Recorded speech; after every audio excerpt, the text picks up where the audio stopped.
Mesdames et messieurs, tout le plaisir est pour moi de vous retrouver dans les cadres de votre magazine Les Kiosques. Toutes nos excuses pour ces retards, indépendamment de notre bonne volonté. Comme vous le savez, l'actualité politique en République démocratique du Congo reste dominée par la violation de l'accord de Washington en vue d'endiguer la crise sécuritaire dans la partie est de la République démocratique du Congo, avec la prise ou non de l'Ouvira.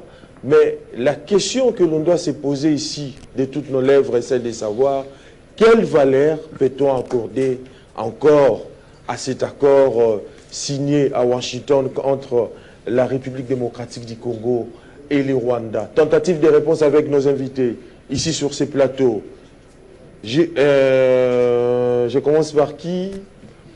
Oh, comment ça? Monsieur Gandhi, vous êtes le bienvenu sur Kiosque.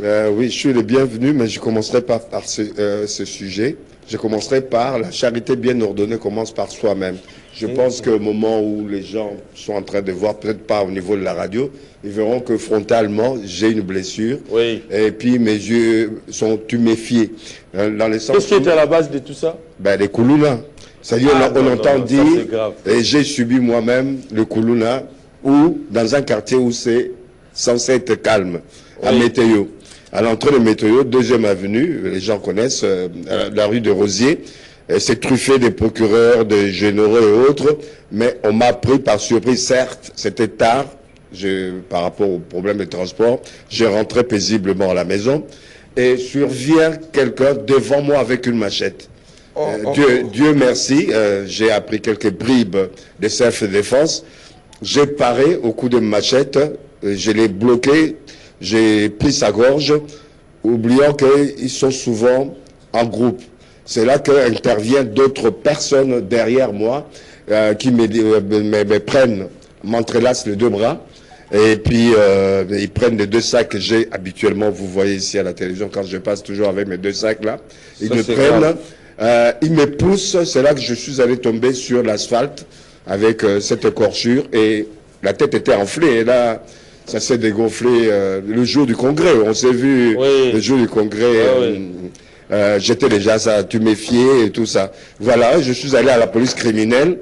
Et ce monsieur est en train, faites attention avec vos téléphones, est en train, même en ce moment, de contacter tous les gens dont j'ai les coordonnées au niveau de téléphonique pour demander de l'argent. Demande $100 en disant moi-même, c'est comme si moi-même j'ai demandé de l'argent et que j'étais en difficulté. Ben, j'ai déposé ma plainte. J'espère que la police criminelle fera un travail conséquent. Puisque c'est très simple à tracer. Puisqu'il est en train de demander. Et puis, en mettant un autre numéro de téléphone, on doit envoyer de l'argent. Mais notre police la traîne. Ça pose un problème. Il faut réorganiser nos services. Nico Faimbikaï, c'est triste hein, de voir cette situation dans les chefs de notre frère M. Gandhi. Mais je crois que la réponse va être donnée hein, par rapport à l'insécurité qui bat son plein dans la partie, en fait, même dans la ville-province de Kinshasa avec ces phénomènes. À Lubumbashi aussi. Nico Faye. Merci beaucoup, estimé pour l'opportunité. Je m'en vais vite procéder au rappel national.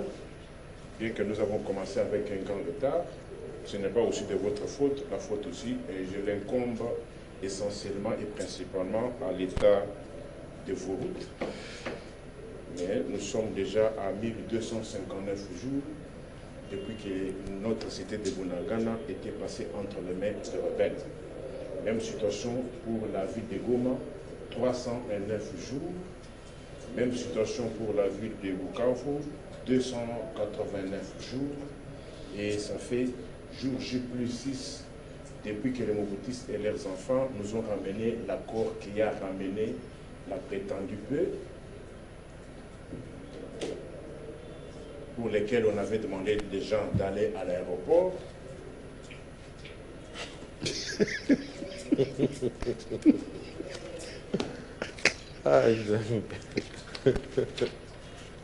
Et la télévision et la radio a horreur, ils ont horreur du vide. Il ne faut pas que ce soit comblé en attendant. Ça fait déjà 709 jours depuis que le régime nous a placés dans cette situation dont on ne sait pas nommer, et 6 ans et 341 jours depuis que les Mobutus sont revenus et que mon peuple a oublié les défilés d'indépendance. 21 jours depuis que dans un pays où il n'y a presque plus de route, mais on fait le contrôle technique. Je me pose la question, aujourd'hui, celui qui habite la commune de Baroumou, s'il doit quitter tous les jours avec son véhicule, aller travailler au campus, va-t-il aller comment? Est-ce que le véhicule qui est passé au contrôle technique aujourd'hui, si son propriétaire habite Baroumou et qu'il doit aller au campus, est-ce que le véhicule là, un jour après le contrôle technique, ne va-t-il pas encore subir les dommages? C'est une question. On réfléchit. Parce que même ici sur des Huileries, vous connaissez il y a le lac Huileries. Vous connaissez le lac Victoire. Il y a un lac là au Victoire. Ouais. Un lac Victoire, la Victoire. Vous connaissez... On court derrière l'État Nikofaï. Mais c'est le temps. En fait, c'est un avant-goût. Fait les rappels nationaux, il ne faut pas faire des commentaires là-dessus parce que le temps qui nous a imparti est presque à sa fin. Comment vous ne voulez pas? Allons-y. Popon Joly, salut. Salut cher Eddy, salut à tout le monde. Isaac Ngonza. Bonjour à tout le monde qui nous regarde. Je présente mes condoléances à la famille Rosalie Madeleine Zungapo qui vient de nous quitter depuis le 3 décembre. Je pense que ceux qui connaissent la famille, la veillée mortuaire est organisée à la salle Vijana sur la 24 novembre. Je suis très estomaqué d'apprendre que les Koulouna commencent à intensifient leur forfait ici chez nous. Je l'ai dit l'autre fois sur ce même plateau, que suite aux répressions qu'ils ont connues à Brazza, ils ont tous traversé ici. Oui. Moi j'ai toujours dit, oui, les bébés noirs. Oui, à Brazza on les appelle bébés noirs. Ouais. L'État a la charge de la protection des personnes et de leurs biens. L'État a la charge de la sécurisation des personnes et de leurs biens. C'est-à-dire, quand la vie de la population est menacée, l'État doit mettre tout en œuvre pour stopper ça. C'est pour cette raison que tout État du monde dispose de la contrainte la mieux organisée. Tout État du monde dispose de l'armée, de la police, de la gendarmerie, pour faire régner l'ordre. Moi, j'ai toujours dit, aucun groupe des gens peuvent dépasser l'État. J'ai vu ça à Brazzaville. J'ai dit ici que dans les jours qui viennent, les Koulouna vont intensifier leur sale besogne ici parce qu'à Brazza, le gouvernement a réussi à mettre fin à ça. Vous avez suivi même le président Sassou dans son discours sur l'état de la nation le 28 novembre. Il dit, nous avons commencé l'opération de traque des bébés noirs et tout là. L'opération continue dans tous les départements du pays jusqu'à attraper les derniers Koulouna. Oui, exact.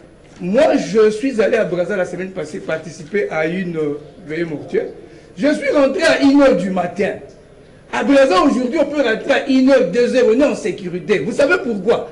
Quand la population paraît être têtue, il faut aussi de répression qui soit au niveau de leur vitesse. Je veux donner l'exemple à Brazza, comment le Koulouna est terminé là-bas. On peut aussi s'inspirer de ce qu'ont fait les autres s'ils ont réussi. Très bien. À Brazzaville, écoute, je vais citer ici. À Brazzaville, le président Sassou dit, je ne veux plus entendre parler des Koulouna dans mon pays. Toute maison qui sait que nous avons un Koulouna, vous-même prenez le Koulouna, livrez-le à l'État. Et quand vous le livrez, c'est fini pour lui. Et si vous refusez, on vous donne 2 jours. Vous ne voulez pas le livrer, la DGSP, Direction Générale de la Sécurité Présidentielle, qui a la charge de cette opération, vient détruire votre maison comme on a ici l'opération destruction de maisons anarchiques. À Brazza, on détruit les maisons, pas les constructions anarchiques, mais les maisons qui hébergent les Koulouna. Conséquence, on a livré les Koulouna. Et eux-mêmes ont trouvé qu'ils sont en danger, ils sont allés à Maloupi, ils sont tous traversés ici. Donc vous avez, admettons qu'ici le gouvernement dise toute maison qui a un Koulouna, livrez le Koulouna. Vous ne livrez pas, on vient, on détruit la maison. Dites-moi si on aura encore un seul Koulouna ici. Très bien. En tout cas, on doit parler du sujet de l'actualité. L'actualité qui défrait la chronique, c'est la prise ou non de Louvira, en fait, la ville de Louvira par l'armée rwandaise avec ses supplétifs de l'AFC 1-23, mais c'est Gandhi. Aujourd'hui, on parle de l'intensification, en fait, des conflits avec la prise ou non, en fait, parce qu'on n'a pas assez de précisions sur Louvira. Quelle valeur peut-on accorder aujourd'hui à l'accord de Washington signé récemment pour résorber la crise sécuritaire dans la partie est du pays? Moi, je voudrais quand même dissocier l'accord des exactions qui continuent au niveau de l'Est. On n'a jamais vu dans un conflit comme le nôtre, le jour où on signe l'accord, la semaine d'après, il y a la paix. Non. Tout un processus pour arriver à cela. Il y a des mécanismes qui sont prévus au cas où il y a une des parties qui ne respectent pas l'accord. Notre accord que nous avons signé, il y a des contraintes. Mais pour exercer ces contraintes-là, il faut un laps de temps. Il y a eu un avertissement des États-Unis et de l'Occident en général. Il y a 24 heures ou 48 heures. Attendons voir les conséquences. Mais en même temps, préparons-nous éventuellement, si éventuellement la communauté internationale ou la société internationale n'intervient pas efficacement, ni au travers des Nations Unies, ni les États-Unis eux-mêmes directement, préparons-nous à un affrontement entre les deux États, entre le Rwanda et nous. C'est-à-dire, jusqu'à présent, nous avons essayé de nous dépasser, de les contenir. C'est-à-dire, pas les attaquer, mais de nous défendre. Moi, je pense que d'ici dans les 3 mois, pour être réaliste, si les choses n'évoluent pas, je pense qu'on est obligé de prendre des risques d'affronter le Rwanda. Mais si les choses n'évoluent pas, quelle option pour Félix Antoine Tshisekedi Tshilombo? Composer un gouvernement des militaires, organiser un dialogue à l'interne tel que le souhaite la conférence épiscopale nationale du Congo et l'ECC. Ah ben c'est normal, on est en situation de guerre. Moi j'aurais voulu que dans les 3 mois, si les choses n'évoluent pas telles que énoncées dans nos accords, si ça n'évolue pas, il faut déjà qu'il y ait un état d'urgence dans tout le pays, qu'on puisse mettre fin aux partis politiques pour un instant et nous préparer éventuellement et affronter le Rwanda. Puisque nous, en interne, il y a un problème. L'État est en danger. Vous verrez qu'il y a une partie de la population, surtout une partie de nos partis politiques, qui, au lieu de soutenir l'action ou les actions de nos militaires qui sont au front, de soutenir le gouvernement pour pouvoir mettre fin à ce conflit-là, il y a divergence. Pour arrêter toute divergence, moi je pense qu'il faut un état d'urgence et ensuite nous préparer à attaquer sans l'annoncer au niveau du Parlement, comme le président l'avait dit, on va aller réunir les 2 chambres. Non, il ne faut pas réunir les 2 chambres. Le jour où on attaque le Rwanda, on ne prévient pas. On l'attaque brusquement, puisque eux, quand ils nous attaquent, ils ne respectent pas les règles. Donc moi, je pense que c'est ça. Où on patiente dans les 3 mois à venir, si les exactions continuent, si les hostilités continuent, état d'urgence, et ensuite un jour dans la semaine comme ça, ou dans un mois, on attaque le Rwanda, on verra comment. Le Rwanda ne pourra pas tenir. Ils ont des militaires au Mozambique, ils ont des militaires en Centrafrique, ils ont des militaires chez nous. Est-ce qu'ils tiendront le coup d'un mois ou d'une semaine? S'il y a un affrontement entre nous, ils peuvent embaucher des mercenaires, ils ne tiendront pas. Aujourd'hui, ils tiennent le coup puisque nous avons eu dans notre armée, nous avons encore dans notre armée quelques personnalités militaires et autres ou politiques qui travaillent en collaboration avec eux. Mais demain, quand il y aura un affrontement, vous verrez, hein, ce sera la débandade.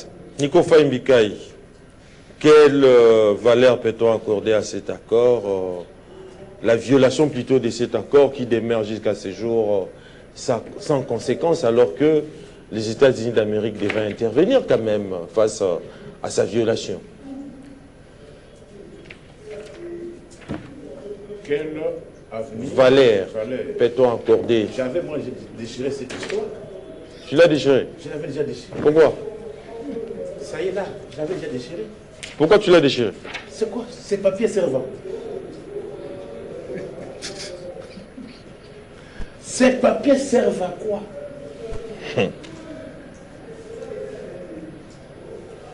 Et dans tout ça, le plus grand perdant, c'est mon peuple.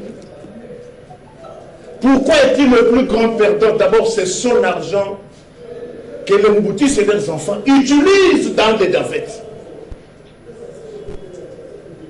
Ce qui compte, je cesse de me répéter, ce qui compte dans une action politique, diplomatique, dans un match de football, c'est le résultat. Si l'on vous pose la question, en dépit de tous les millions que le régime a dépensés dans le tourisme, quel résultat? Ce sont les villes et localités qui tombent une après l'autre. Au moment où mon peuple aujourd'hui... Est-ce que c'est un problème du régime ou bien c'est un problème du Congo en fait? Le Congo c'est quoi? Toi tu peux défendre avec quels moyens? Pourquoi on prélève les impôts? J'ai un grand travail à faire pour que Dieu me donne beaucoup de moyens pour que je prêche à mon peuple. Pourquoi vous prélevez les impôts? Bien sûr que l'impôt n'a pas de contrepartie visible. Mais néanmoins, c'est cet argent-là qui doit servir à ce que l'État puisse rendre des services.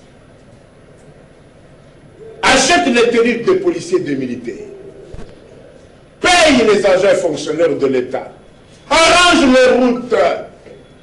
Paye les agents et fonctionnaires de l'État. Envoie les frais de fonctionnement. Achetez le bus de transport en commun.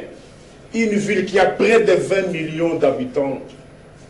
Mais la priorité aujourd'hui, c'est la guerre. Pensez-vous Pensez-vous qu'avec cette guerre, le gouvernement sera seul à résoudre tous ces problèmes-là dont vous évoquez? Qui doit résoudre les problèmes si ce n'est pas l'État? Pourquoi on avait créé l'État? On a commencé à parler de l'État vers la fin du XVIe et le début du XVIIe siècle.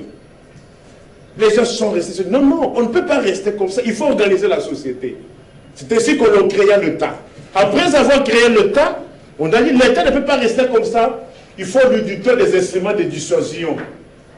C'est ainsi qu'on dota l'État, la police, l'armée, les services de renseignement et de sécurité, pour briser les résistances. L'administration rend des services. Moi, je me pose la question, mon peuple. Les Mobutus et leurs enfants, dans leur nostalgie, vous ont demandé d'aller à l'aéroport.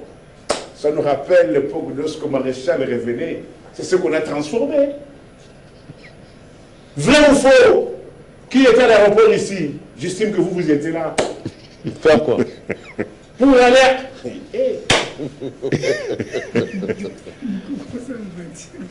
Mais aujourd'hui, posons-nous la question, les millions sont sortis, où sont les résultats?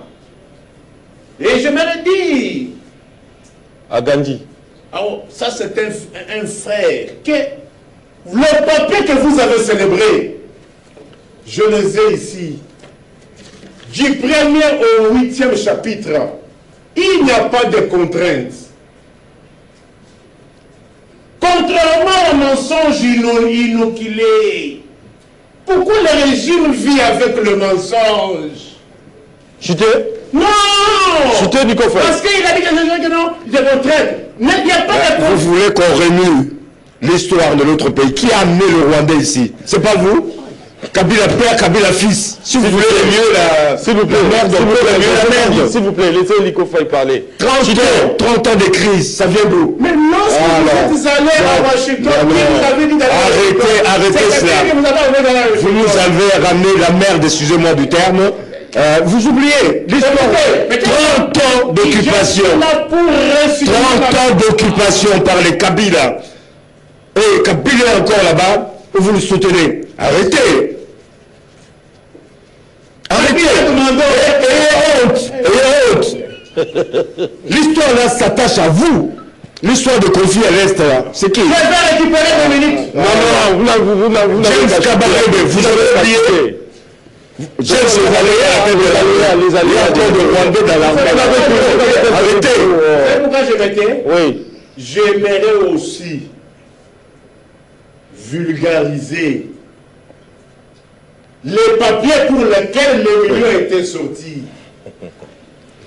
Parce que les gens les savent, beaucoup parlent encore, beaucoup disent que nous sommes à l'aéroport, mais beaucoup ne connaissent pas le contenu. Je rencontre ce moyen.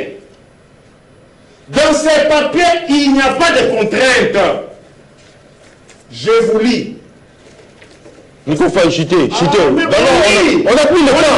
Il faut compter nos vies. Bon, je vous accorde 1 minute pour lire et puis vous chutez. 1 minute seulement. Mais si vous faites la lecture, si vous dépassez le minute, si vous faites la lecture, c'est-à-dire vous participez aussi dans le mensonge. Écoutez ce que dit l'article. Vous l'avez déchiré. Comment est-ce que vous avez lu? Vous allez lire l'accord en question. Chapitre 8. Oui. Dispose. Mais là, vous avez du mal à lire. Hein, non, non. Parce que vous l'avez déchiré. Non. Il faut éviter des fois la brutalité dans la vie. Hein.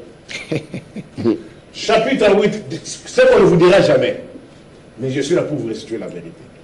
Chapitre 8. Disposition finale. Je vous dispense du premier alinéa. Deuxième alinéa. Lisez, Nico Faye. Fais vite. Le présent accord peut être résilié à tout moment par l'une ou l'autre partie sur préavis écrit de 60 jours transmis à l'autre partie. Mais c'est normal, hein, excusez-moi, puisque c'est tellement important, puisque c'est la règle qu'on appelle en droit international, la clause rebus sic stantibus, oui. Dans le truc pacta sunt servanda. Ça, dans tous les contrats, c'est reconnu sur le plan de droit. Mais je vous dis, c'est public, il n'y a pas de contrainte. Le message, c'est quoi? C'est-à-dire, chacun peut le violer. Oui. Chacun peut faire ça. Et bien rejeter. Ah oui, c'est reconnu. Mais pourquoi on perdu le temps et les millions?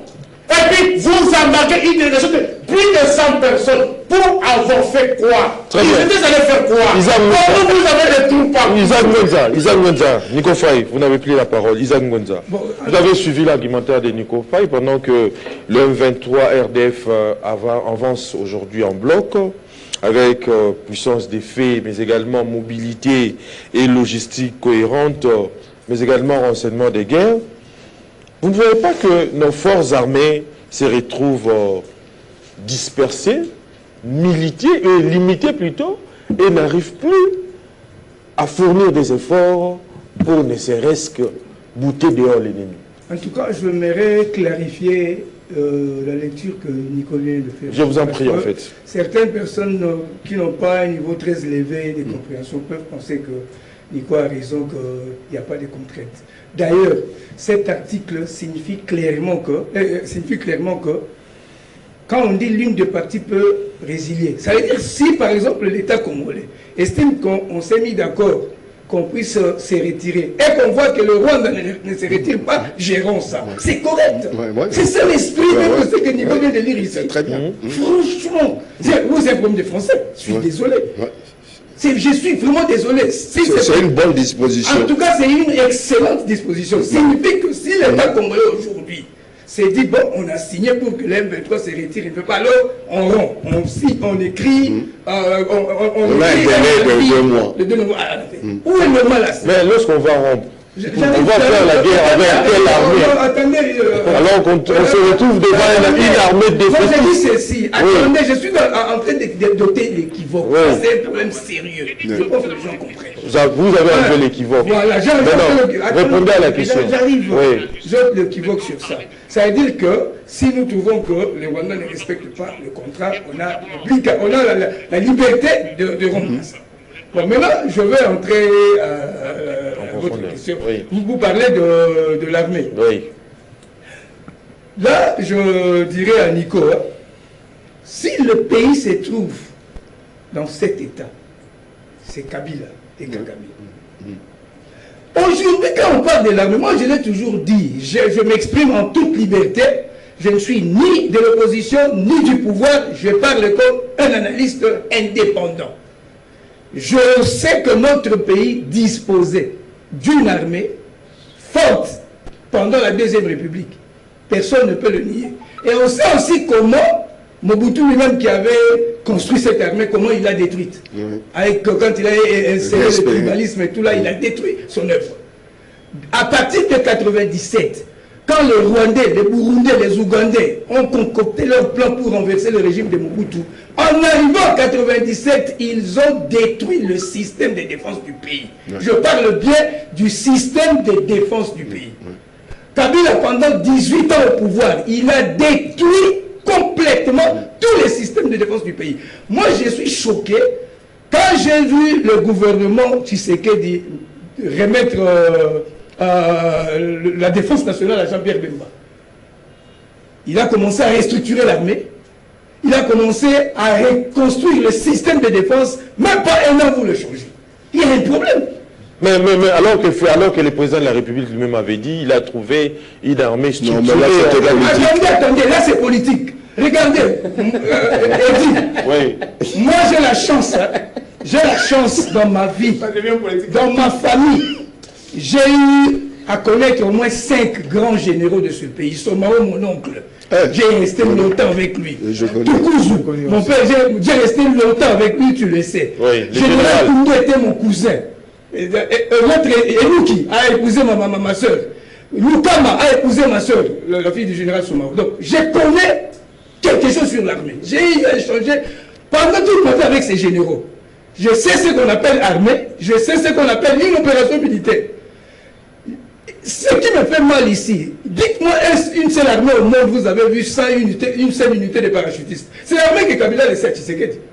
Et armée conçue par Kagame et Kabila, même leur grade. L'armée qu'on avait avant, il y avait des généraux de brigade, généraux de division, généraux de corps d'armée, généraux d'armée. Et ils ont amené leur terme général de brigade, général-major, lieutenant-général, général d'armée, tout. Ça veut dire que le système de défense est détruit. L'armée que Kabila laissait à Tshisekedi, moi j'ai toujours dit, si nous lisons Dignité pour l'Afrique, on peut trouver des pistes. Kabila laissait à Tshisekedi, il faut préciser de Mobutu, la télévision. Kagame sait très bien qu'avec cette armée, on ne peut pas. Hormis l'infiltration des Rwandais, tous les militaires rwandais qui étaient dans RCD Goma, on les a déversés dans l'armée. Tous les militaires qui sont venus de... Et pourquoi ne pas démêler les chevaux, en fait? C'est ça que je dis. Oui. Tous les militaires qui étaient venus du Rwanda pour soutenir le M23, après la signature de Kabila, on a pris tous ces militaires qui étaient venus du Rwanda, on les a mis dans l'armée. Après le M23, toujours. Maintenant, l'armée est saturée des Rwandais. Moi, je dirais ceci. Oui. J'ai suis seulement choqué parce qu'on a recruté plus de 40 000. On pouvait construire une nouvelle armée. 40 000 militaires, ça fait déjà 13 brigades. L'armée rwandaise, ça fait de 12 brigades. 40 000, ça fait déjà 13 brigades parce qu'une brigade militaire a 3 000 éléments. On pourrait avoir une armée à part. Malheureusement, Dieu a mis certaines vérités dans la nature. Si vous ne voulez pas comprendre, vous trouvez que c'est good. Regardez dans la nature. Prenez des bonnes oranges.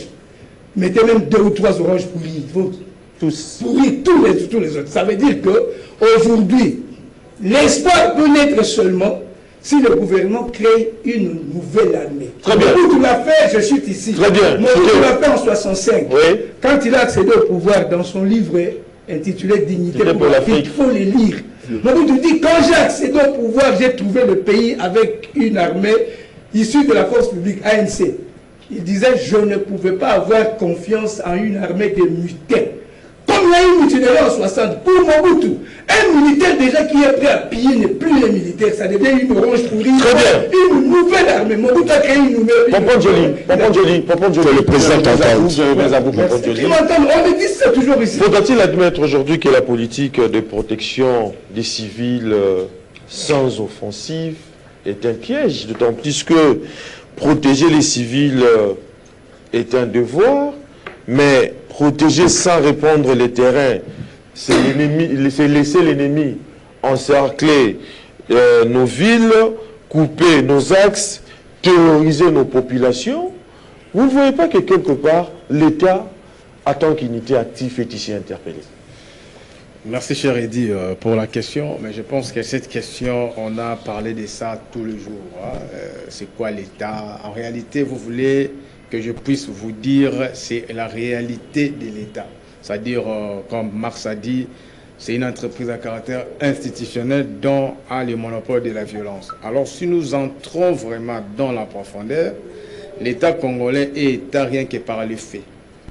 Parce qu'il y a un travail qui s'est fait depuis 94 jusqu'à nos jours pour désarticuler tout ce que compose l'État.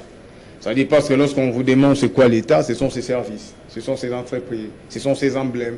Alors ici déjà, vous savez, on vient de passer plusieurs années où on avait même perdu notre culture. Et je parlerai de la culture d'abord musicale.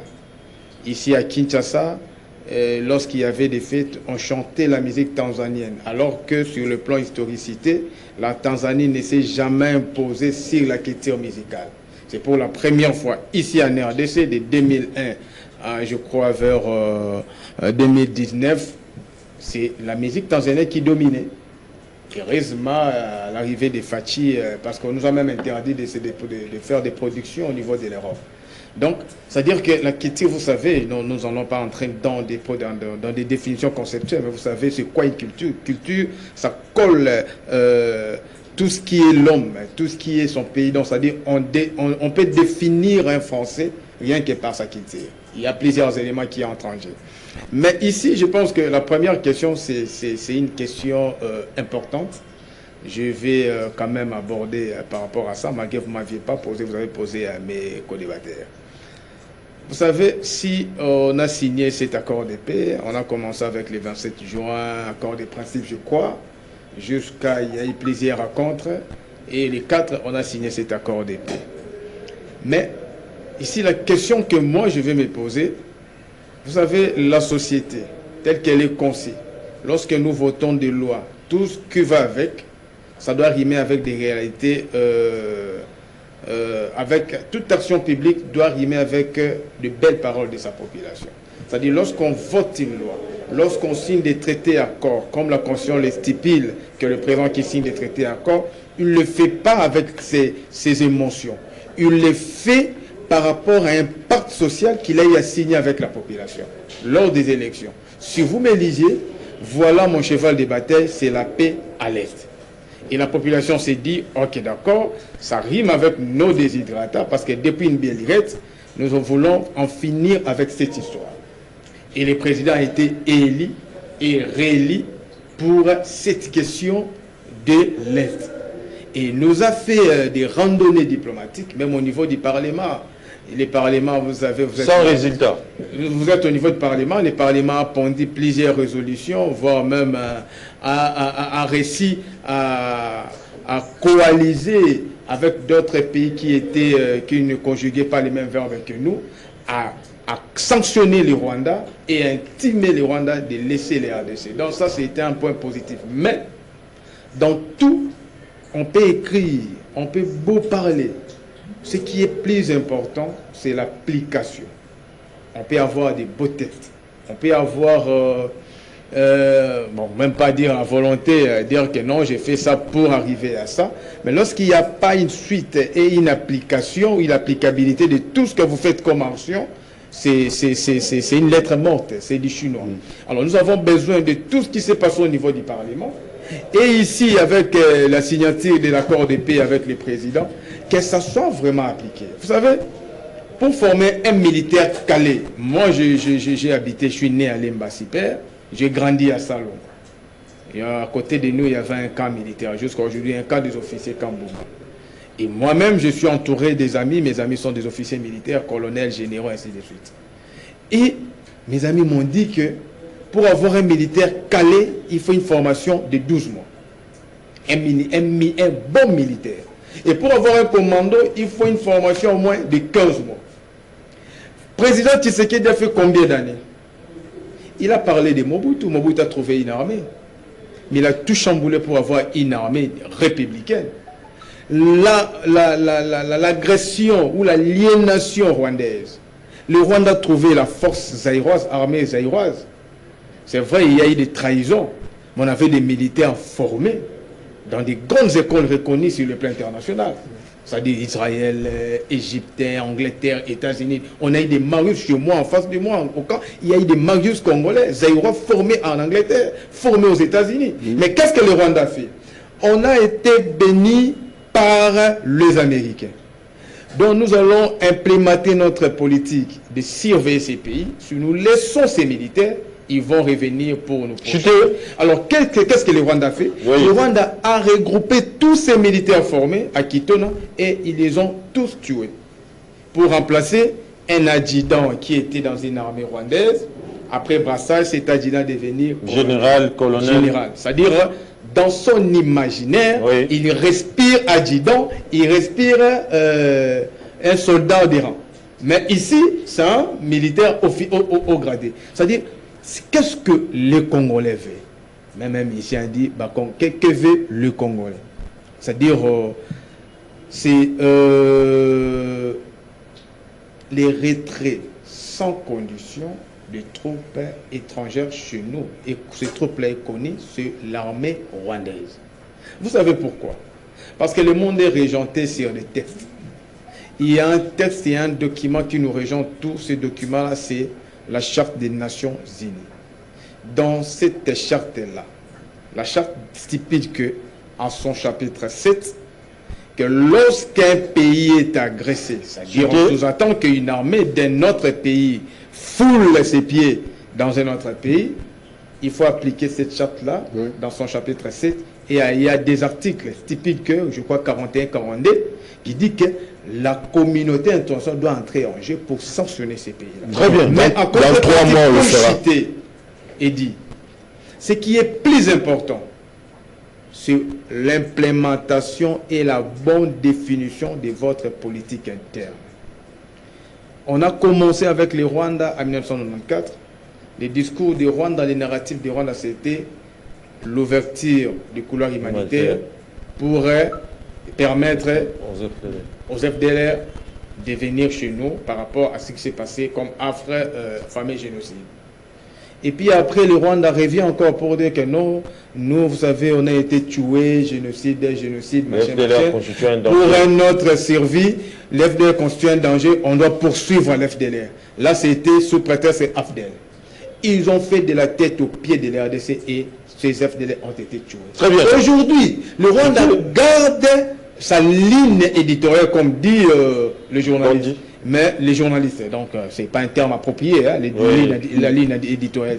Mais regardez au côté de la RDC. Nous changeons de narratif à tout moment. Est-ce que les M23, c'est une rébellion ou une agression? C'est clair et net, c'est une agression. Mais regardez ce qu'on dit, mouvement supplétif. Qu'est-ce que signifie supplétif? Ça signifie substitution. C'est-à-dire bras séquilier. C'est-à-dire c'est les Rwandais. Oui. Pourquoi ne pas nommer que le Rwanda qui signe, c'est une agression rwandaise? Mais lorsque vous signez, vous les dédouanez, directement ça devient une rébellion. Là, il faudrait maintenant toucher d'autres instruments internationaux pour aller dans une négociation. C'est pour cela, nous avions signé les 4, et moins d'une semaine, il y a encore un regain de tension. Très bien, Nico Faye. De notre turpitude. Nico Faye, je reviens à vous. Vous avez évoqué l'article sur les rejets ou non de cet accord en cas, en fait, des violations, je crois. Oui. Maintenant, sans sa ratification au niveau du Parlement, vous ne voyez pas que cet accord est contestable, juridiquement parlant? Vous connaissez les juridiques chez vous ici? Chez vous, ici. Vous êtes juriste? Non, chez vous ici. Vous avez plusieurs casquettes, juristes. Non, j'ai dit chez vous. Non, ici. chez vous en RDC. Communicateur, journaliste. Ah, écoute, chez vous ici, oui, en Allemagne d'Afrique. Vous avez aussi la question des textes. Vous dites que non, juridiquement. Ce qu'il faut retenir, hein, il y a une rébellion, l'État doit agir, point barre. Ne nous amenez pas à gauche, à droite. Pourquoi le problème est ici? Mais pourquoi aller ailleurs, pour aller à Washington? Le problème est au Congo. J'ai entendu encore Patrick Semonté dire, oh non, on n'a pas les droits internationaux. Les droits internationaux n'existent que dans vos têtes. Est-ce d'abord les droits internes que vous ne respectez jamais? Et a fortiori les droits internationaux. C'est que vous évoquez, c'est dans le droit international. C'est un pacte, c'est un accord. Je suis en train de dire, vous suivez mon raisonnement. Oui. Vous qui parlez droit international, qui évoquez les droits internationaux, oui. Qui du reste il est imparfait, c'est-à-dire il n'est pas contraignant. Normal. Mais les droits internes que vous évoquez, est-ce que vous les respectez? Vous les connaissez même. Au niveau interne, voyez comment les finances publiques sont gérées. Ça, c'est le droit interne que vous devez appliquer. Mais vous êtes incapable de l'appliquer, mais vous voulez qu'on parle. Quand vous parlez de vous, vous faites allusion à qui finalement? Mais vous, le régime. Oh. Moi, je suis du régime. Vous les soutenez. Mordicus. Oh, qui vous a dit ça? Est-ce qu'on peut évoquer les droits internationaux? Oui. Je vous ai dit, vous êtes allé chez ce monsieur de Trump, un embrouillé. D'ailleurs, c'est un délinquant. C'est un condamné. Fais pas ça un peu. C'est un condamné. Président de la République, dans notre pays, vous le traitez de délinquant. Pourquoi je dis délinquant? En droit, tout celui qui est condamné par la justice est appelé délinquant. Oui, c'est le terme juridique. Non, mes frères, je sais placer les mots. Okay. Trump a été condamné par la justice américaine. Dieu était dans sa souveraineté. Il attendait la prononciation de la peine. Tant qu'il est là. C'est un fraudeur fiscal. Il n'est pas digne d'être président américain. Mais il est président. Non. Est-ce que vous savez qu'il avait trompé les Américains? Les Américains sont tentés de les comprendre. Il est tenté. Sa popularité est en baisse. Hein? Il est contre des échecs partout. On ne sait pas ce qu'il veut. Vous parlez de droit international. Mais aujourd'hui, la Russie, là où l'agression est établie, mais il soutient la Russie. Il veut à tout prix que l'Ukraine puisse concéder. Trump n'a jamais fait signer des contrats équilibrés. Retenez, j'ai l'avantage de suivre la politique internationale. Trump n'a jamais fait signer un contrat équilibré. Mais on peut toutefois la rejeter, l'accord. Voilà, on peut si vous contester l'accord. La loi le permet. Le droit le permet. Vous m'avez raison que... Vous voyez pourquoi j'avais déchiré ces papiers. Mais moi, pour qu'il ait ces papiers, les millions de mon peuple, je cite sur l'argent de mon peuple, je vois comment ce peuple souffre le matin et le soir, pas de transport. On paye 7 000, 10 000 francs, quelqu'un qui n'est pas payé, qui acquise 10 mois d'arriérés de salaire, mais il se débrouille le matin pour aller au travail, mais il n'est pas payé. Mais il y a une clique d'individus qui prend des millions en fait des gens pour aller festoyer, et d'autres boboutis disent allons à l'aéroport. Vous êtes allé à l'aéroport sans que Ouvira ne tombe, sans que Luvungi. Mais aujourd'hui, les villes tombent une après l'autre. Avez-vous des preuves que Ouvira n'est pas tombé? Pardon? Ouais, il y a des informations contradictoires. Que Ouvira est tombé? Moi, je ne sais pas. Vous ici, des moboutistes, vous avez dit à mon peuple, Goma n'était pas pris. Et vous avez même menacé les gens. Aujourd'hui, on est où? Est-ce que dans un pays où il faut avoir des solutions, faut-il aller avec le mensonge? Il ne faut pas aller avec le mensonge. Ce n'est plus discutable, il n'y a plus de débat. Toutes les sources confirment que Ouvira est tombé. non. Il n'y a que les moboutistes et les enfants qui entretiennent encore, qui arrosent encore les mensonges. Ces mensonges-là, pour quel résultat? Pouvez-vous me dire aujourd'hui l'autorité de Kinshasa qui est encore à Ouvira? Pour Russie. Pour Russie. A fait une déclaration. Il y a une déclaration où? À Ouvira. Il raconte, mes frères, si vous voulez avoir de bons résultats, il faut faire des bons diagnostics et puis vous allez faire. Mais lorsque vous allez sur base des mensonges, mentez, il en restera quelque chose. Non, mais quand vous laissez la parole aux kabylistes, ils étaient là, ils ont anéanti le pays. Non, vous aurez la parole. S'il vous plaît, vous aurez la parole. Moi, j'ai combattu Kabila. Au moment où vous allez danser pour Kabila, quand vous avez donné le pouvoir, on vous a dit danser pour lui. Tu l'as combattu, tu fais ton apologie. Là n'est pas le débat. Tu soutiens Kabila. Sur ce plateau, il n'y a que vous. Vous ne voyez pas que c'est une contradiction de votre part. Et c'est vous qui l'avez cité. Mais quand il était arrivé au pouvoir, il y avait 26 provinces, 145 territoires. Et aujourd'hui, 26 provinces sont... Si on te pose la question. Tonton... Gandhi, je révèle à vous. Gandhi, je révèle à vous. S'il vous plaît, vous n'avez plus la parole. Gandhi, je révèle à vous. Dès lors, une question s'impose, plutôt. Trump, médiateur de cet accord signé pour endiguer la crise sécuritaire dans la partie est de la République démocratique du Congo. À quoi alors sert un engagement diplomatique dont l'une des parties violée, ou viole plutôt, aussitôt l'esprit et la lettre de cet accord? Vous ne voyez pas que de notre part aussi, nous devons rejeter en bloc cet accord et puis entamer la phase B, c'est-à-dire la guerre? Mais il vous a lu un texte. Oui. Mais qu'est-ce qu'on attend? On a dit 60 jours. Tu ne peux pas avant 60 jours.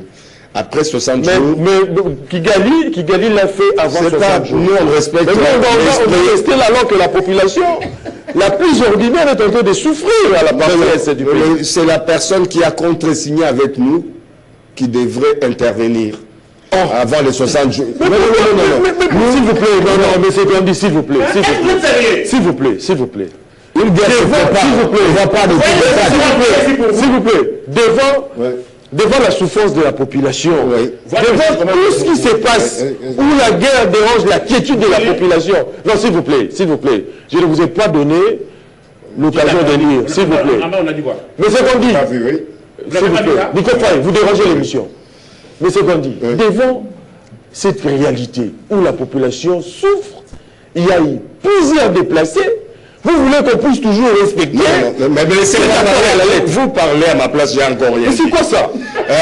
Moi, j'ai dit ceci. Oui. Quand un pays est en guerre, je vous donne l'exemple de la France, 40-45. Les communistes étaient à l'extrême de ceux qui géraient le pays à l'époque. Mais pendant les hostilités, il n'y avait pas de différence entre idéologies, entre partis politiques. Ils se sont mis ensemble, ils ont résisté contre l'Allemagne. Moi, je dis que s'il y a une dissonance entre nous, comme il y a une dissonance, je proposais que le président mette en place l'état d'urgence. À partir de l'état d'urgence, je vous ai dit dès le départ, on s'organise après l'état d'urgence et on attaque le Rwanda pour le défendre sans passer par le Parlement. Au départ, le président a voulu respecter les règles. Moi, je dis cette fois-ci, état d'urgence suivi dans les jours et les semaines qui suivent l'attaque du Rwanda. Le Rwanda n'existera pas. Mais je vous ai dit que le Rwanda... Tu l'as dit seulement. Vous ne voyez pas que... Je l'ai dit, on peut l'appliquer. Le Rwanda ne tiendra pas. Ils ont des forces en Centrafrique, ils ont des forces au Mozambique, ils ont des forces au Congo-Kinshasa. C'est notre pays. Si on affronte le Rwanda, ils ne résisteront pas un mois. Je vous l'ai dit. Très bien. Il faut commencer par l'état d'urgence. Il y a tout un échelonnement. On ne va pas en guerre comme ça, comme si on allait danser. La guerre se prépare. On a préparé. Au départ, vous oubliez que nous venons de loin. On n'avait pas le droit d'acheter des armes. Il n'y a pas longtemps qu'on commence à acheter des armes. C'est vrai. On avait une armée qui était... Il y a une loi de programmation. On avait une armée qui était noyautée complètement par les salaires des militaires et policiers. Mais on va mollo. Mais malheureusement, l'armée est toujours... Patience et longueur de temps font plus que force ni que rage. Entre-temps, la population souffre à l'Est.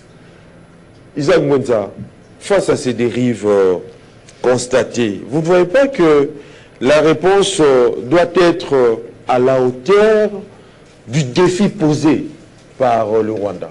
Bon, Eddy, je l'ai dit plusieurs fois, et je le réitère ce matin. Oui. Moi, je n'ai jamais cru à toute forme de solution diplomatique, accord et tout là, dès le départ. Et je suis choqué quand je vois les Congolais appuyer, soutenir une quelconque démarche diplomatique. Vous entendez même des termes. Oh, il y a une avancée diplomatique. Moi, ça m'énerve. Parce que j'ai vu de mes propres yeux comment les gens souffrent à l'Est. De 2005 en 2018, j'ai vu comment les gens meurent là-bas. Mais ce que je voulais seulement dire à Nico, moi j'ai toujours dit, j'ai passé 14 ans d'enquête à l'Est, 2005 jusqu'en 2018, pour comprendre un peu certaines réalités là-bas. Quand vous soutenez ici que Kabila avait laissé 26 provinces, admettons qu'aujourd'hui, le M23 se retire. On a toutes les 26 provinces, mais il y a un accord caché qui lui donne droit à cette province. Ici, vous ne savez pas. Quand le Rwanda... Je dis, arrêtez, vous avez parlé, moi je vous ai écouté. Moi, j'ai toujours dit ceci. Brandis l'accord. J'arrive, j'ai dit ceci. Attends, je vais te dire une chose. Hein. Faites brandis l'accord. Écoutez-moi, j'ai dit ceci. J'ai la parole maintenant. Vous avez parlé, je vous avez dit non, on vous regarde, je dis ceci. Parce que vous avez dit que Kabila a laissé 26 provinces. Attendez. Est-ce que vous avez une idée de ce que Kagame gagnait quand on avait touché les... Je vais te dire par exemple, pendant qu'on est en train de gérer ici, Kagame vous interdit de construire une route qui part de Bukavu jusqu'à Uvira. Pourquoi vous dites pas ça? Attendez. Vous avez des décisions qui sont invisibles. Pour ton information. Lindou l'a déploré. Attendez, pour ton information. Tu as Bukavu. La paix est inventée. Quand vous racontez des bêtises ici, je me suis tué. Je dis ceci. Quand vous parlez de bêtises, je note, je vais t'écouter. Vous avez ma protection. Parlez. Je vais montrer à Nico que quand vous dites c'est que vous ne comprenez rien et vous êtes journaliste, ça me choque.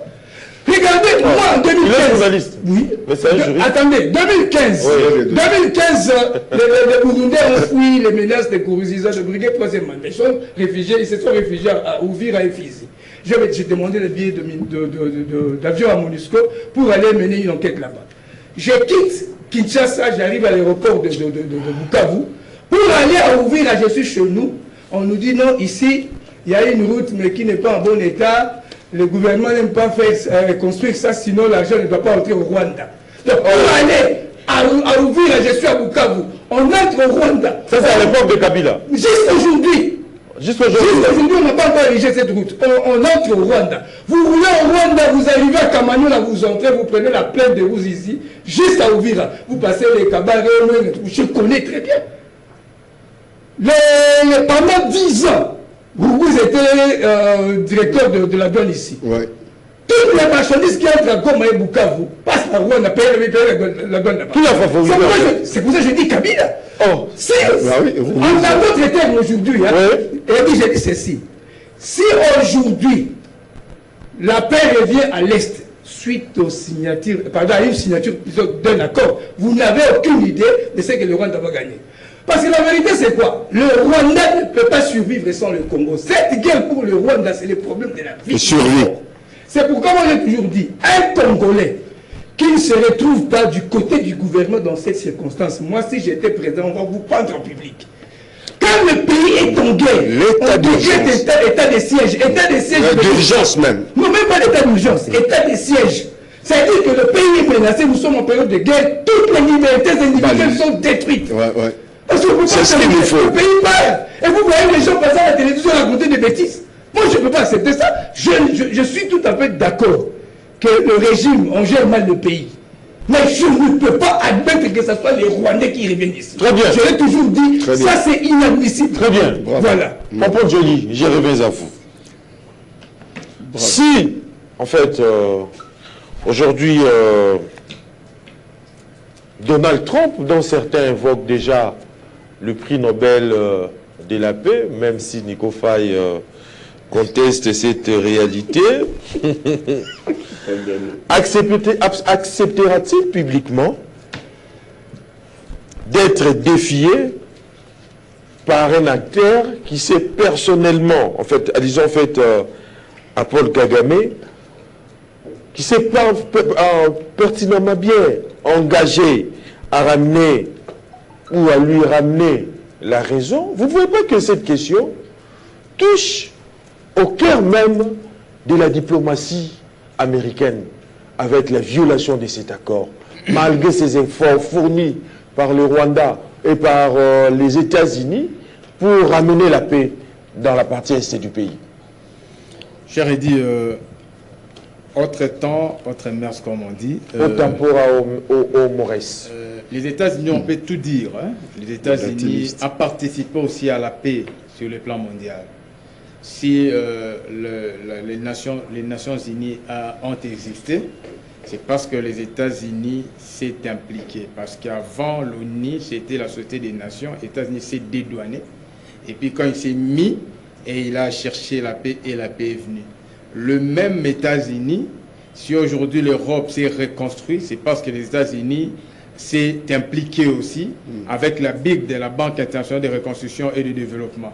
Les États-Unis a mis des moyens avec son directeur du cabinet à cette époque, c'était Plan Marshall, qui a proposé pour financer ces pays qui ont vécu des offres de la guerre. Pour rebâtir l'Europe en C'est ça aussi, que c'est à partir de là que le dollar a pris de l'ascendance sur la commercialisation des échanges commerciaux. Donc aujourd'hui, quand je vois les États-Unis au chef d'un président Trump, je ne sais pas, je ne dirais pas que Trump s'est trompé, je dis, c'est le même États-Unis qu'on a connu hier, où il y a une signature. Ça s'est passé dans des chaînes internationales, entre autres la grande chaîne qui est CNN. C'était passé en direct de France 24, ainsi de suite. Mais moins d'une semaine, le même Rwanda se rebiffe encore pour occuper notre pays. Je me dis, c'est toujours le même pays qu'on a connu hier, la superpuissance. Question mark. C'est-à-dire que, vous savez, lorsqu'on fait la politique, il ne faut pas faire la politique avec une comparaison de ton prédécesseur. Vous savez, les États-Unis n'ont connu que des présidents blancs. Le premier président noir, c'était Obama. Et après Obama, Trump arrive. De lois laissées sur la table par Obama, Trump a tout balayé. C'est-à-dire Obamacare, ainsi de suite. C'est-à-dire c'est comme s'il faisait la guerre avec Obama parce que, je ne dirais pas à cause de sa race. Mais lorsque vous regardez ces body language, tout ce qu'il disait pendant qu'il a précédé plutôt Obama, vous sentez que c'est comme s'il faisait une politique de vengeance. Et voilà les conséquences. Parce qu'Obama a téléphoné au Rwanda de retirer le 1-23. Ça s'est fait icto facto. Oui. Avec Obama. C'était avec son téléphone. Mais là, vous faites déplacer plusieurs présidents pour signer un accord de paix. Et cet accord n'est pas respecté. Donc je pense que Sud continue comme ça.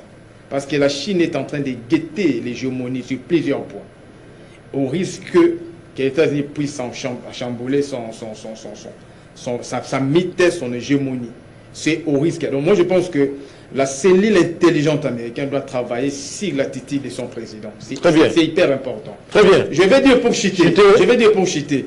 Vous voyez, il y a eu des présidents qui ont fait leur discours. Je retiens des points saillants. Un premier point du président de la République congolaise et celui du Rwanda. Regardez ce que les présidents disent. Ce sont des dires interpellateurs. Hein. Tshisekedi a dit dans son speech, l'RDC prend ici l'engagement solennel de mettre en œuvre en toute sincérité les accords. Nous espérons que le Rwanda respectera pleinement la lettre et l'esprit de ces engagements pris. C'est-à-dire que, en d'autres termes, parce que lorsqu'il y a l'écriture, derrière les écritures, il y a un esprit. C'est-à-dire ici, Tshisekedi voulait dire à la communauté internationale et à Trump que le monsieur qui est à côté de moi, il n'a jamais respecté les accords. Oui. Cette fois-ci, espérons, parce que vous, le président d'une superpuissance, vous êtes là, vous vous êtes impliqué, il doit quand même respecter. Mais ils ont eu à intervenir à travers une déclaration conjointe. Non, non, ici, l'Union européenne, les États-Unis d'Amérique pour interdire ces exactions. Ah oui, on interdit le 23 avant. On interdit. Regardez maintenant Kagame. Kagame prend la parole pour dire la responsabilité ne reviendra si cet accord échoue. La responsabilité ne reviendra pas au président Trump, mais à nous. Alors, je prends seulement ces deux points. Avec ce qui s'est passé hier, c'est noir sur blanc que le superpuissance américaine n'est plus superpuissante. Très bien. Nico Faye, on me fait signe que nous sommes arrivés à la fin, je vous accorde 1 minute pour conclure. Et si Félix Tshisekedi, face à ce qui s'est passé hier à Uvira, jouait sa dernière carte? Qu'est-ce qui s'est passé hier à Uvira?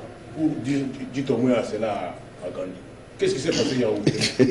Vous n'êtes pas là pour me poser la question. Je vous ai posé la question. Répondez d'abord à la question. Casse-tête. Nous sommes dans les problèmes. J'entends les bruits de groupe. Il y a des impayements partout. Évitez ça. Non. Et raccordez. Non, Évitez, s'il vous plaît. J'ai dit parce que vous cherchez à... Vous voulez faire croire à l'opinion qu'il n'y a que dans les secteurs sécuritaires où il y a des problèmes. Restez dans les sujets. Mais je suis dans le sujet. Parce que ici, lorsqu'on parle de sécurité, vous dites, oh non, c'est Kabila, c'est Kagame et consort. Mais les problèmes des impayements, des routes. Mais la responsabilité est aussi partagée. Mais l'électricité, même ici. L'électricité.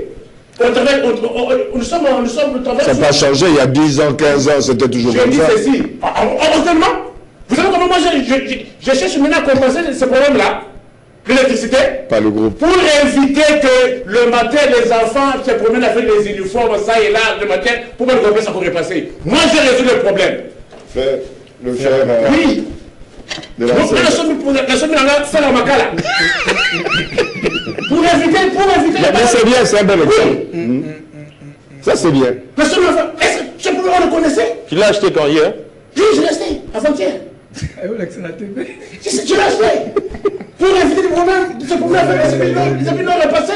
C'est pas crucifié. Tu as l'orgueil de faire, hein? Ça, c'est que tu l'as acheté, tu veux nous montrer ça. Alors, c'est qui encore le problème dans les courants? Mais une minute de seconde, c'est pas possible. C'est qui encore le problème dans l'électricité? C'est qui encore? Parce que vous cherchez les alibis. Des alibis, ce n'est pas vous. Mais néanmoins, lorsqu'il s'agit de dépenser de l'argent, les dépassements budgétaires. Avec les enfants, les Mouboutis, c'était leurs enfants. C'est qui encore le responsable de ça? Les Mouboutis, c'est les enfants. C'est qui encore répond? Chité, vous n'avez pas... Je suis par là. Oui. C'est qui encore le responsable pour l'électricité? Les Mouboutis, c'est leurs enfants. Ah oui, d'accord. Oui, c'est bon. Bonne publicité. Mauvais Gandhi. Oui. Non. Moi, ça m'étonne hein, de voir que depuis un certain temps, Mouyaya et son équipe nous parlaient du poison rwandais. À chaque fois, c'est du poison rwandais. Et ces poisons deviennent toujours des réalités sur les réseaux sociaux. Mouyaya qui a négligé certains journalistes pour privilégier un nombre de journalistes. Limité. Alors, on devait constituer un front pour aider les chefs de l'État sur les plans, sur les fronts médiatiques, ne serait-ce qu'à résoudre ces problèmes des poisons rwandais. Pourquoi à notre niveau, nous ne pouvons pas aussi créer un poison congolais? Très bien. Oui. Donc, je pense que votre question, dans votre question, il y a la réponse. Je ne vais pas commenter cela, puisque vous l'avez tellement bien dit, que je n'enlève pas un mot. Voilà la situation. Mais la situation qui est la nôtre, moi j'ai dit, aujourd'hui, on doit se préparer à un état d'urgence ou un état de siège. Et ensuite affronter le Rwanda, les cas échéants. Je vous ai dit 3 mois. La loi, l'accord dit 2 mois. Moi, je vous ai dit tout au plus 3 mois. On peut déjà, si ça continue, ces élections continuent au niveau de l'Est, on doit dans les 3 mois à venir affronter le Rwanda. De front. Pour le moment. Pourquoi attendre 3 mois? Non, mais il y a quand même les accords. Il y a 60 jours. L'accord est déjà violé. Pourquoi attendre 3 mois? On a déjà violé l'accord. Tu sais, je vous dis, il faut reprendre l'histoire diplomatique. Je sais que tout le monde n'étudie pas l'histoire diplomatique. Il y a eu des accords avant nous. Pendant plusieurs décennies, il y a eu des accords. C'est pas parce qu'on a signé les accords aujourd'hui que le lendemain, ça rentre en vigueur. Non. Vous avez évoqué aussi un problème à un moment donné de ratification. Dans notre cas, il y a 2 possibilités de ratification. Le président lui-même peut ratifier, mais aussi le Parlement peut ratifier. Je crois l'article 273 ou 213 et 214. 216. Ouais. Donc, on ne faut pas aller vite à besogne. Si on avait affronté le Rwanda il y a 5 ans, est-ce qu'on serait sorti de là vivant, normalement? Non. Il a fallu du temps, je vous l'ai dit, j'ai rappelé qu'on n'avait pas droit aux armes. On a commencé à acheter des armes. On n'avait pas une armée à nous.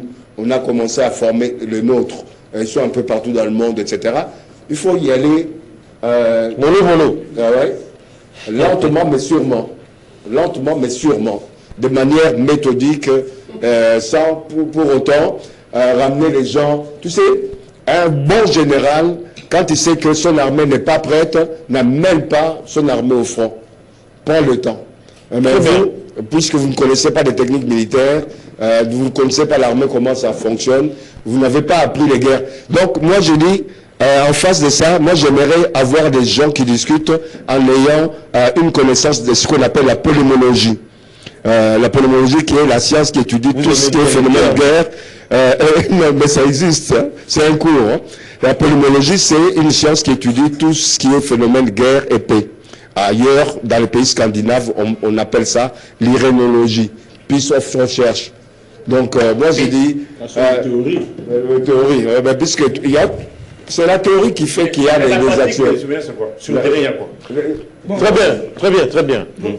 Isaac Mwenza, revenons quand même à l'évidence, hein, parce que étant dans les sillages de son dernier mandat, le président de la République, Félix-Antoine Tshisekedi Tshilombo, vous ne voyez pas que ces déclenchements diplomatiques rapides permettront aujourd'hui d'offrir une lecture salvatrice au bilan de Félix-Antoine Tshisekedi Tshilombo, président de la République? Parce que vous parlez de la diplomatie. Savez-vous qu'il y a un principe dans la diplomatie qui s'appelle le principe de réciprocité? Oui. Si moi j'étais au gouvernement, le jour où le Rwanda avait perpétré sa première incursion au Congo, c'est les jours suivants que nous aussi, nous allions entrer au Rwanda. Ça, c'est... Qu'est-ce qui bloque? Je ne dis pas qu'est-ce qui bloque, parce qu'on parle de la diplomatie. La diplomatie exige aussi la réciprocité. Vous m'attaquez, j'attaque aussi. C'est un peu ça. Bon, moi, ce qui me choque dans tout ça, et je veux parler de ça, c'est parce que je me rends compte que les personnes qu'on envoie aux négociations avec le Rwanda, je ne sais pas s'ils ont une idée claire sur les enjeux de cette guerre-là. Parce que je ne peux pas comprendre aujourd'hui que Kagame puisse déclarer qu'il y a des FDLR, qu'il y a des FDLR en RDC et que notre gouvernement accepte et reconnaît aussi. Les signes. Ajoute les signes. C'est vrai, ça c'est ce truc qu'il y a un problème. Or, la vérité c'est quoi? Les FDLR, autrement dit les Interamwe, qui sont entrés au Congo en 1994, n'existent plus. Bon, les FDLR, ce sont nos minéraux. Non, je dis ceci. Les FDLR, les Interamwe qui ont fui le Rwanda en 1994 n'existent plus. Mais pourquoi ça résiste? J'arrive. Pourquoi Kagame a toujours présenté ça? S'il vous plaît. Pourquoi Kagame a toujours présenté ça comme un allié? Voilà. Oui. Pour Kagame, c'est ce qu'on appelle en français un simple cheval de Troie. C'est une manœuvre pour justifier sa présence au Congo. Et pourquoi il fait ça à Godé cela? Nico, vous parlez, on vous écoute, écoutez aussi les autres, non? Respectez quand même les téléspectateurs. Respectez le téléspectateur, comme moi je vous respecte. Nico, sois poli, s'il vous plaît. Moi, je dis ceci. Moi, je suis choqué. Je me demande si les personnes qui vont aux négociations ont une idée claire sur les enjeux du conflit là-bas. Mouloumou a publié les enjeux du conflit dans la région des Grands Lacs. 900 pages. Il faut qu'on lise. Le vrai problème, c'est quoi? En 1994, réellement, il y a eu incursion de l'armée rwandaise, les Interamwe. Ils étaient armés en 1994 quand ils sont entrés, avec toutes leurs armes. 2 ans plus tard, en 1996, quand la rébellion de l'AFDL a commencé, à Goma, ils ont exterminé les Interamwe, les Tutsis. Eux disaient quoi? Eux, ils sont des bons tueurs. Quand les Hutus, les Interamwe tuaient les Tutsis, ont tué les papas, maman, filles, garçons, même enfants, même une femme enceinte. Eux disent, ils sont des bons tueurs, les Tutsis.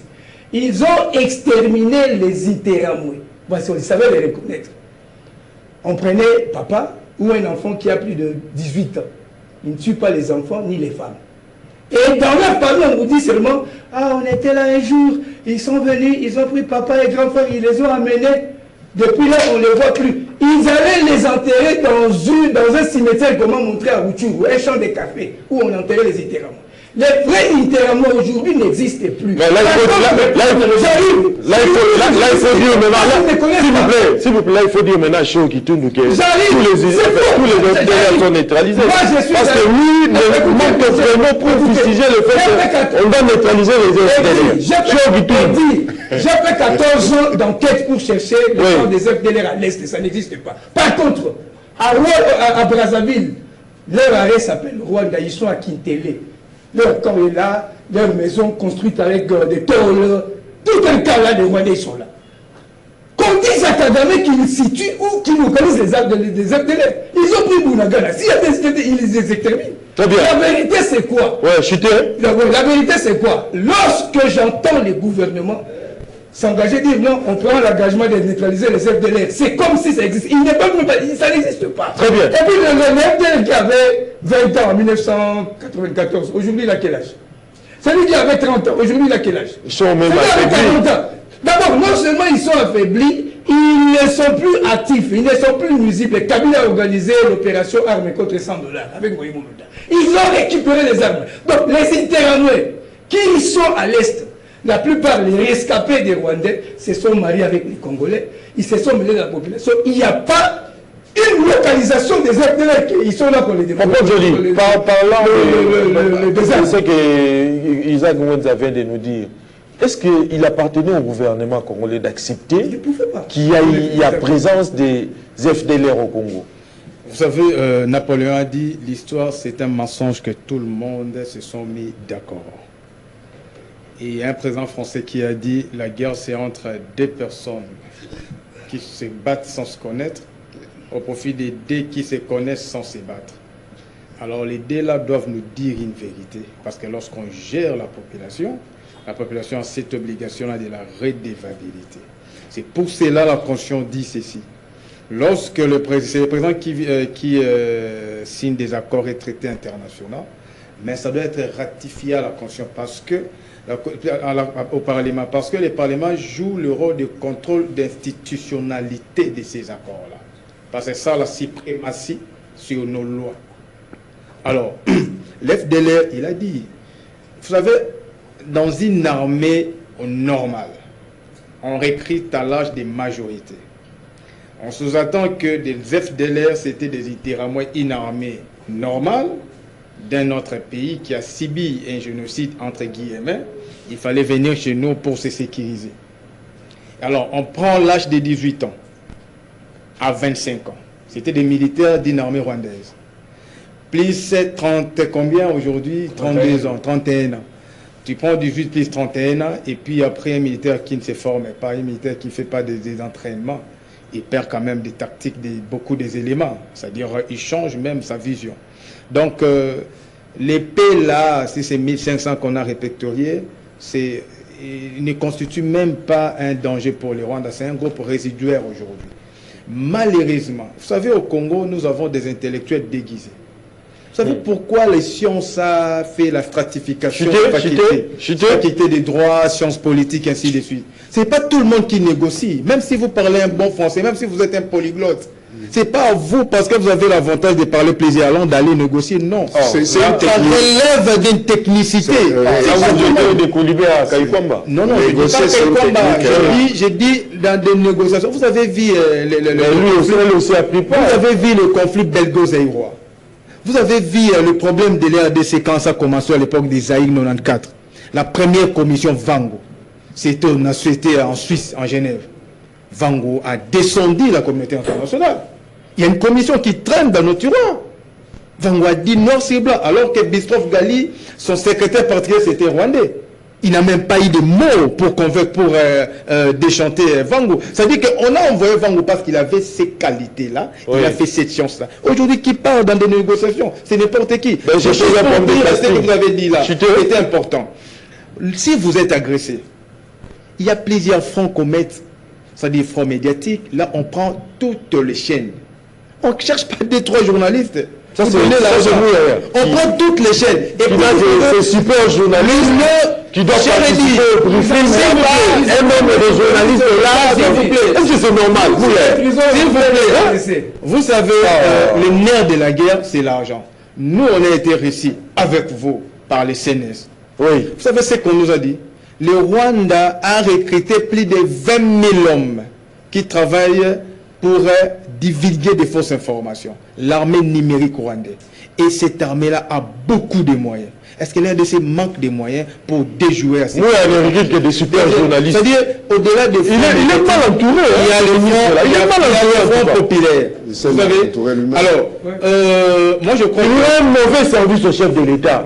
Le ministre de la Communication et Médias. J'aurais un mauvais service. Moi je pense qu'on doit faire un... Ce que vous faites là n'est pas normal. On va faire un budget pour répertorier tous les communicateurs et les journalistes, leur donner les narratifs.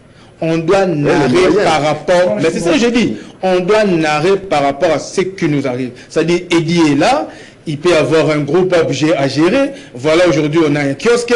Voilà ce que nous allons orienter notre débat par rapport aux questions de signature, par exemple, des pays.